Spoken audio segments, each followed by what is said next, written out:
Well, yes, I am here at Muan International Airport, and not too far where that crash happened.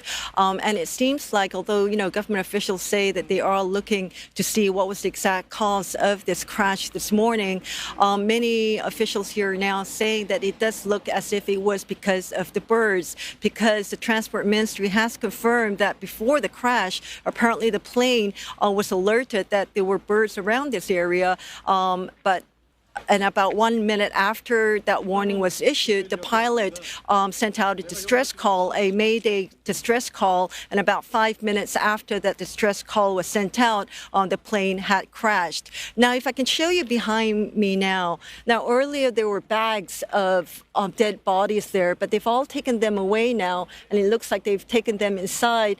But then if you look further, you can also see that there is the tail of that plane there, just as it was when it crashed into that outer wall of the end of the runway.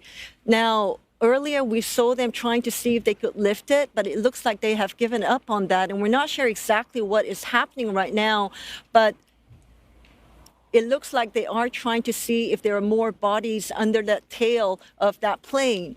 Now, what we know so far was that this airplane was supposed to land at Muan International Airport at 8:30 a.m. this morning. However, while descending toward the airport, the plane apparently collided with a flock of birds at an altitude of about 200 meters, according to some reports citing officials, and it struck the right wing and the engine. Now, the crew aborted the landing and raised the nose of the aircraft, likely thinking that landing was not going to be possible. And apparently that was when the control tower received the distress call, and this plane just went around the airport, tried to land for a second time, but by then apparently the engine had caught fire.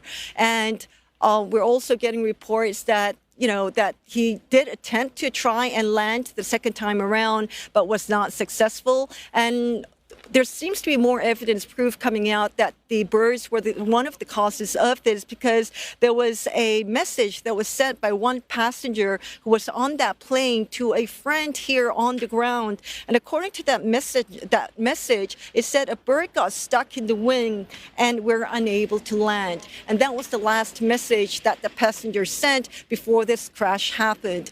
Now, earlier, I was also inside the Muan International Airport, where there were just relatives and family members who had gathered waiting for any kind of information they could get about their loved ones. And, I think, like I said earlier, they had bags of bodies here, and as they were taking them away and were identifying them, that's when the officials would go to in front of the family members and would announce and would shout out the names of the victims of those passengers. And there you could just hear people crying and wailing out as the names were being shouted inside the airport. And so I think we're going to see a lot of that here at this Muan International Airport, as many of the loved ones, the family members, are still trying to see and get any kind of information they can about their loved ones. Now, Yoon Suk, meanwhile, the acting president, Choi, has also called for an emergency meeting. What came out of that?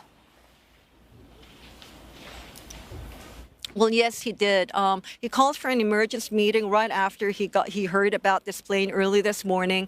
And earlier, he did say that the government was putting out all efforts to ensure that the victims, that the bodies would be found, and that they would be able to help the family members. Now, he was here at Muan International Airport earlier, and he did tell everybody here, and there are more than hundreds and more than 1,000 people, soldiers and firefighters, people who are trying to recover the bodies and trying to recover anything they can from this crash. And he was here earlier telling them to do their best, but also to look out for their safety too, because there were worries here earlier about a possible fire here too, because some people had seen flicker of lights inside the plane. Now, it's unsure right now what is going to be happening, what is going to happen in the next coming hours and in days, in fact. But the South Korean government says that they are going to look to see what exactly caused this accident to happen.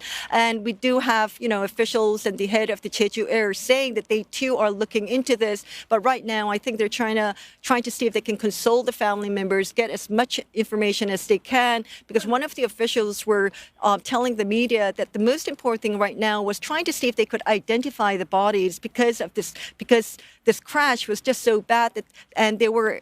Earlier, I was able to see parts of different planes here, different parts being scattered all over this area, which means that I think they are going to have a very hard time identifying some of the bodies. And so that could take a while. But remember, apart from those South Koreans who were killed in that crash this morning, there were also 2 other Thai nationals. We're trying to find out more information about them. I spoke to an official at the Thai embassy, but they said they too were trying to verify who they were, whether they were residents here living here in South Korea or whether they were tourists. So we're trying to find out, get as much information as we can. But remember, the acting president, Choi Sang-mok, just became the acting president after the parliament impeached then Prime Minister Han Duck-soo. And so we were told that earlier he was just trying to figure things out and didn't really have any official events today.